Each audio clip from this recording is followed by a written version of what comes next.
চেয়ারম্যানের ইস্তফার পর প্রশাসক হিসেবে দায়িত্ব দেওয়া হয়েছে এসডিওকে।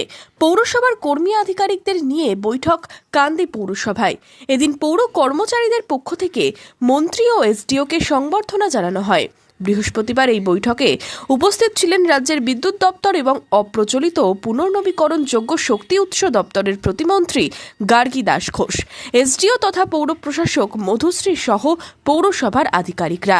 বৈঠকে পৌরসভার কর্মচারী ও আধিকারিকদের কাজের সমস্যা নিয়ে আলোচনা করা হয়।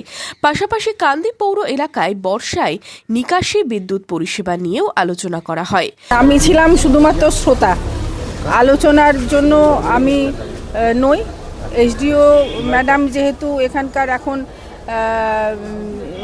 কোঅর্ডিনেটর হিসেবে এসেছেন, উনি দায়িত্ব নিয়েছেন এবং বিভিন্ন সমস্যা আসছে, সেই সমস্যাগুলো তাদের মুখ থেকে শোনবার জন্যই আজকে বসা হয়েছিল। প্রত্যেকের সঙ্গে কথা হলো আগামী দিনে বর্ষার সময়ে কিভাবে ওভারকাম করা যায়, বিদ্যুতের ব্যাপারে, রাস্তাঘাটের ব্যাপারে, ড্রেনের, প্লাস ক্যাজুয়াল স্টাফ প্রচুর রয়েছে, কিছু ইনঅ্যাক্টিভ রয়েছে, কিছু অ্যাক্টিভ রয়েছে। অ্যাক্টিভদেরকে আরও অ্যাক্টিভ করানো যাতে যায় এবং ইনঅ্যাক্টিভদেরকে যাতে আইডেন্টিফাই করা যায়, সেই সমস্ত নিয়েই আলোচনা হলো।